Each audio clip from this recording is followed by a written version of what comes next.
screaming Russia, Russia, Russia after the president told reporters while flying to Vietnam that he talked to Vladimir Putin about Russian meddling in our election. Putin denied it, but that's not how the media reported it.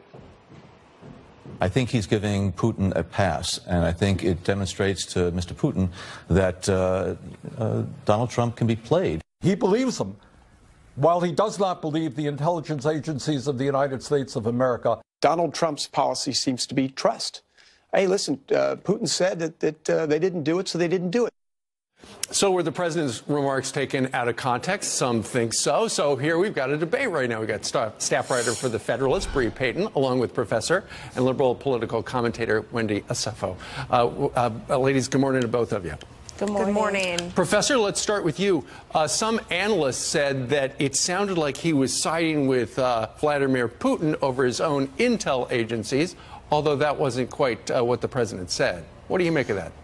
Well, I think it's really interesting that he mentioned the names of Comey and Clapper, and he said that they were political hacks. And that's not something we want to say, especially when we're dealing with a foreign adversary like Russia. And quite frankly, you know, I don't think that there is a media bias. In the recent study from Harvard, they actually showed that there is not a media bias towards Trump. It's just the way in which the media is portrayed. The media likes things that are fun, that are disorganized, that, you know, are a little off left field. And with the Trump administration, he's had a bunch of missteps. So as they're reporting, they're not reporting this to say he's a bad president. They're just targeting the things in which he's done that is out of the ordinary. All right. Bree, what do you think? Our own John Roberts reported that the president never said he believes Putin, and yet the mainstream media coverage was, I saw several examples of where they were saying, well, the president believes President Putin over his own intel agencies. That's not at all what he said.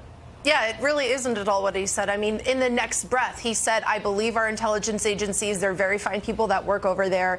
So, I mean, I think he's making a distinction that Putin's not going to change his answer. And, you know, we're just going to have to move on from there, right? We're going to have to trust our own intelligence community, trust our intelligence agents, and move on and go from there. And I think, you know, if the reason why all of this matters so much is because there is an ongoing investigation into whether or not the Donald Trump campaign and to what extent they colluded with Russia in order to meddle in the election, right? So it matters. It matters to be accurate, and it matters to be precise. And being imprecise and sloppy and acting like Donald Trump and Putin are best friends honestly just plays into the Kremlin's hand.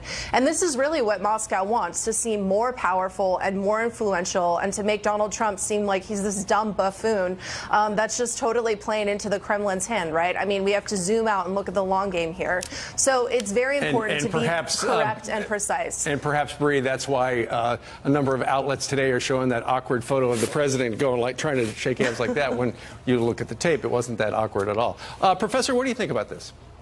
I honestly think that, you know, Bree makes some good points, but we can't try to dumb this down and say that there was no collusion. You know, we have some evidence that says that something happened. We don't know whether, in fact, we don't, and I was about to, you know, say that. We don't know whether, in fact, the collusion happened between the Trump administration and Russia, but I do believe we have to let the investigation play out. And again, this is not something where he can say in one breath, I believe the evidence from my intel committee, and then the same breath call the members of that committee, you know, political hacks. We're not, you know, the American people are very smart here. We understand the game that is being played. And so if he does believe the evidence that's coming out of his intel committee, then he needs to say that. He doesn't need to then go into the name calling, which he's not only done to members of the intel committee, he's also done to the media. He's called them dumb, he's called them reckless. He said all types of things that are nefarious and is not becoming of the holder of the highest office in the land. All right, Bree, we'll give you the final word. Yeah, you know, Wendy, I completely agree with you that we do need to let this investigation play out. And it is very important to get to the bottom of it and determine whether or not the Trump campaign did indeed collude with Russia to meddle in the election. We know that Russia did try to meddle with our election and try to play with our minds, play this propaganda long game. And I think you're right. It is very important. But I also think that those two things can be true and don't conflict with one another, right? I think it's possible to trust the intelligence community's analysis about Russia meddling in the election. And it's also factually true that James Comey is a hack, right? I mean, his behavior has demonstrated that to be true over and over again. And the president was referring to that report that was compiled by Comey and Clapper and Brennan, and that's why he referred to them as political hacks. All right, ladies, great discussion this morning.